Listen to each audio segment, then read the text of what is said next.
Watch me whip, whip, watch me nay-nay, yes! Kasi siya lamang po ang walang hindi nabakbak na print. Sabihin po ng scrub ay may mga beads po ito. Yan ang isa sa mga reason din kung bakit hindi tayo pumuputi or yung iba mabilis tumatanda. Para naman sa pagpapalighten or whitening claim nila, ang pinakalumalaban sa tatlo, sasabi agad talaga natin na very thick yung consistency pag i-compare natin dito sa dalawa. When it comes to fragrance naman, saan kasi yung amoy ng powder nagiging amoy na putok? Pero mga kamukha, siguro may bibigay ako sa inyo na mga tip-tip. Gusto nyo talaga na nakafocus sa pagpapalighten at tsaka may scrub.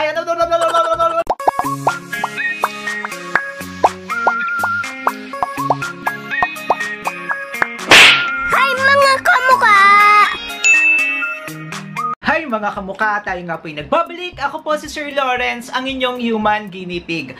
Heart, heart! Watch me whip, watch me nay-nay, watch me whip, whip, watch me nay-nay, yes! Baka makopyright ako, kaya ako na yung kumanta, ako na yung sumayaw, ako na yung nag-production. Kasi ngayon nga po mga kamukha ay labanan ng tatlo na mga trending na whip scrub. Ayan, ang daming naghihintay nito. I'm sure magiging trending na naman tayo ngayon sa market talaga. Magiging trending na naman tong video natin na ito. Kaya, sino nga ba sa tatlo ang mananalo at sino nga ba sa tatlo ang best pakatutukan yan? Sa pong paalala sa lahat na yung labanan po natin ngayong araw na ito ay based lamang po sa aking experience at alam nyo po yan na very honest tayo at sasabihin lamang natin kung ano yung katotohanan. Ito na nga po yung tatlo na whip scrub na paglalaban-labanin natin ngayong araw na ito at para sa full video at full review mga kamukha, nakalink po yan sa description box sa baba kung gusto nyong panoorin. Uunahin na po natin itong si K-Beauty na bleaching whip scrub. Ito po yung kanyang itsura. Yung sumunod naman, ito naman po yung kay Rosemar na Instant Whitening Bleaching Whip Scrub. At ang pangatlo ay ang G21 na Pure Kojic Bleaching Scrub. Kung pag-uusapan natin yung packaging dito sa tatlo, ang pipiliin ko ay yung sa G21. Bakit yung sa G21, Sir Lawrence? Kasi siya lamang po ang walang hindi nabakbak na print.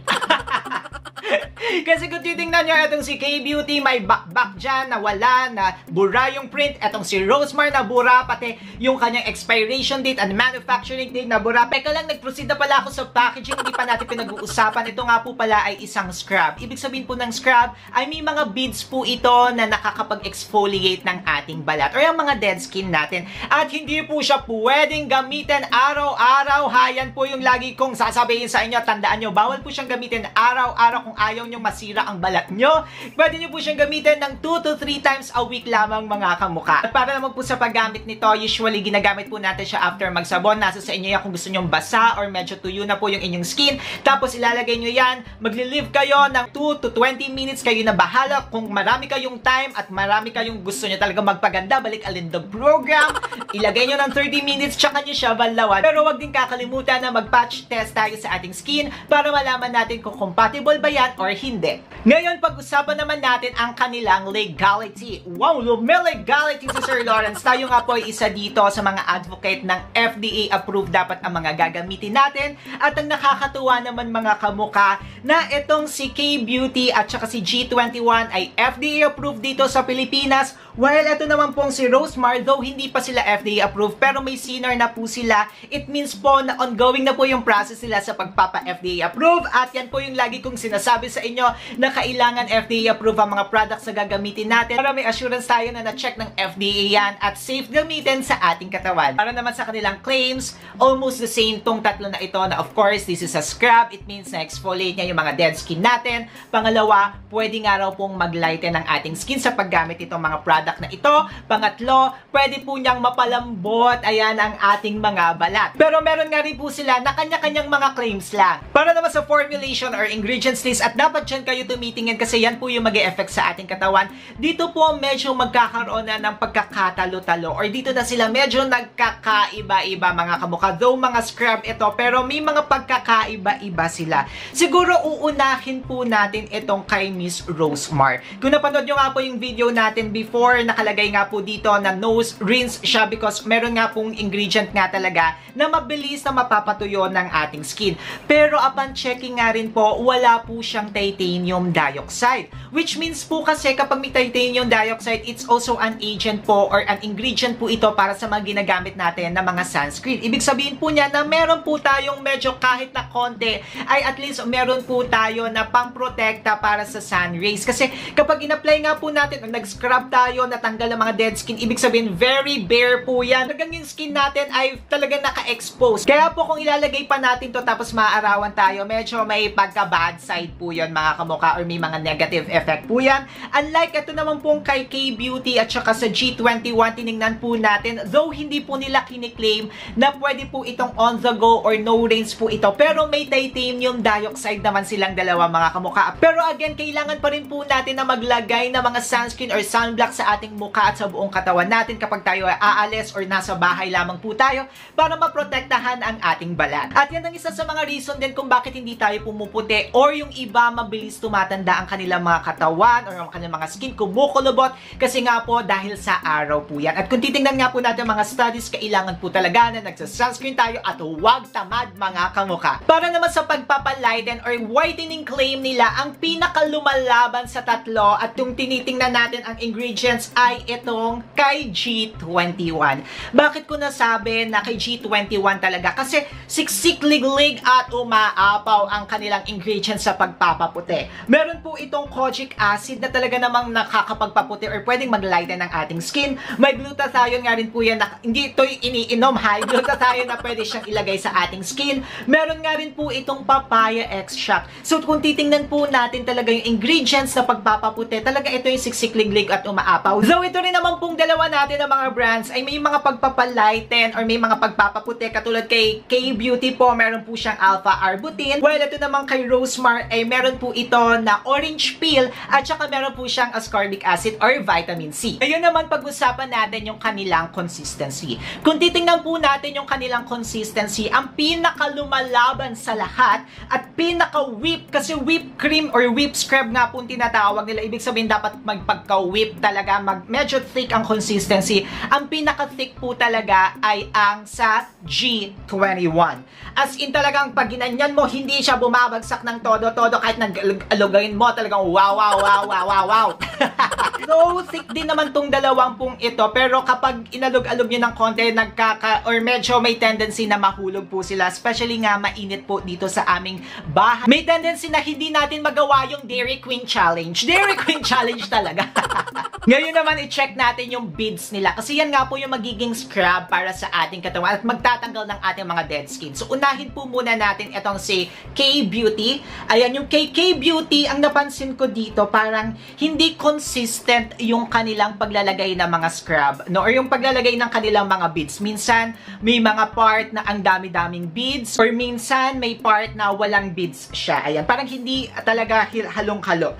Ito naman kay Miss Rosemar, so i-check natin yung kay Miss Rosemar. If i-compare po natin ito kay K-Beauty, yung kay Miss Rosemar naman po ay ang konti naman talaga nung pinaka-beads niya. Talagang minsan hinahanap ko pa, no? Nasaan yung beads dito? Ayan, parang hindi mahanap masyado yung beads. Para kung titingnan natin, mas konti yung beads niya if i-compare natin kay K-Beauty. Pagdating naman dito kay G21, kapag kumuha po tayo kay G21, masasabi agad talaga natin na very thick yung consistency pag i-compare natin dito sa dalawa pang iba. Pero katulad po kay G21, medyo hindi ganoon na nakahalo, no? Yung kanilang mga beads, may minsan na sobrang dami na beads dito sa pagkuha mo, tapos minsan dito sa kabila or pagkuha mo ulit, pag scoop mo, ay medyo wala kayong makukuha. Pagdating naman sa beads, mga kamukha, beads talaga, no? Gumawa tayo ng cross-stitch dito. Cross-stitch? Bakit beads and cross-stitch? Para naman sa beads, mga kamukha, masasabi natin talaga na yung kay K-Beauty po, yung medyo makapal or medyo matataba yung beads na ginamit nila.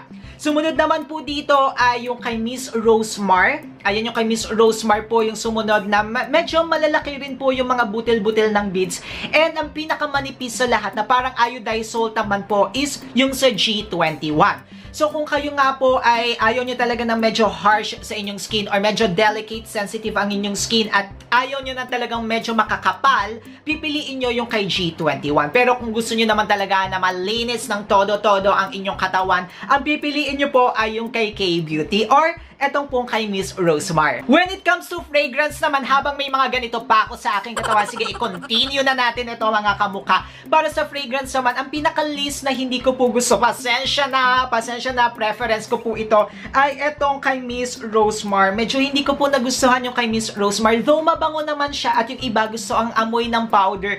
Pero kasi ako po ay hindi masyadong ganun na gusto, no? Minsan kasi kapag nilagay ko po siya, medyo yung amoy ng powder niya kasi mga kamukha, overwhelming para sa akin lang. Pero kung mahilig po kayo sa amoy ng powder, magugustuhan nyo pong itong kay Miss Rosemar. Hindi ko kasi minsan ma-explain yung amoy ng powder. Minsan kasi yung amoy ng powder nagiging amoy na putok. Yung minsan may kasabay ka sa van, may kasabay ka sa van talaga, may kasabay ka sa bus, tapos amoy powder na amoy putok. Medyo ganun, no? Pero again, nasa preference po natin iyan. Ngayon, kung amoy gusto nyo naman na amoy sophisticated, amoy babaihan kayo, etong sa K-Beauty naman po yung pipiliin nyo. Ito naman kay G21, ang amoy niya talaga, amoy parang bagong biyak na papaya, na medyo may konting kojic acid. Basta papayang papaya, very light, very fresh. Yun yung amoy ko sa kanya, ha. At kung papipiliin po ako, eto na naman tayo sa piliang portion. Gusto ko pong dalawang ito, no, si K-Beauty at saka itong si G21. Siguro si K-Beauty kapag gabi kung gagamitin, pero kung umaga talagang gusto ko lang maging amoy fresh at bagay sa aking mga perfume, si G21 po yung aking pipiliin. For the experience naman, habang binubura-bura to ni Sir Lawrence, actually nagustuhan ko naman silang tatlo. Diba nung nag-review tayo, love si K-Beauty at love sa akin si G21. While ito naman kay Miss Rosemar ay so-so po siya sa akin kasi parang may mga pwede pa siyang ma-improve sa kanyang ingredients list, pwede pa siya mag-add ng mga titanium dioxide at saka yung no-rinse formula niya, pwede niya pang ma-improve. As a scrub, itong tatlo naman, nagsiserve naman talaga sila na purpose talaga na nag-exfoliate, talagang natatanggal yung mga dead skin natin. Pero mga kamukha, siguro may bibigay ako sa inyo na mga tip, no?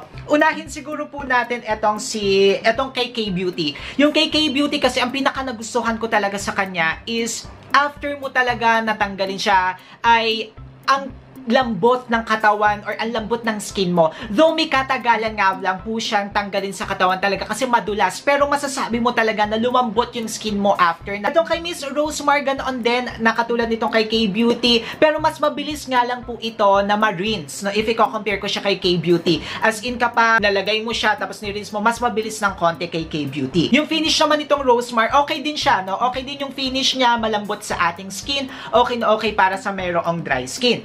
On the other hand naman po, etong sa G21 naman po, ito yung paggamit mo talaga na pinakamabilis dito sa tatlong ito, no? Kapag lagay mo, tapos ini-rinse mo, ang bilis-bilis niya talaga matanggal. Wala pang 20 seconds na tatanggal talaga siya sa ating skin. Pero, ang pinaka-downside nga lang po nito, medyo nagda-dry yung skin sa paggamit nito. Which I think because of the ingredients list din. Kasi yung ingredients talaga niya, medyo matapang ng konti, no? Kasi nga may kojic acid na pagpapalighten talaga ng ating skin. May glutathione, tapos may papaya pa. Kaya may tendency po talaga na pagka-scrub nyo at yung ingredients niya, medyo magda-dry yung skin. Pero, kailangan naman po nating maglagay ng lotion. Of course, kailangan naman natin naglalagay ng lotion, no? Hindi naman tayo pagkatapos nito ay hindi tayo maglo-lotion. So, kayo yung bahala, mga kamukha, no? Kung ano yung gusto nyo dito sa tatlo. For the price pala, pare-parehas din silang 250 pesos. Talagang magkakalaban silang tatlo. Overall, nag-enjoy naman ako sa experience ko sa paggamit nitong tatlong ito. Siguro yun nga mabibigay ko sa inyo na tip or advice sa pagbili at sa pagpili ay gusto nyo talaga na nakafocus sa pagpapalighten at saka may scrub, dito kayo kay G21. Pero kung meron naman kayo dry skin tapos ayaw nyo naman, gusto nyo lang ma-feel at gumamit ng mga scrub, etong piliin yung dalawang ito.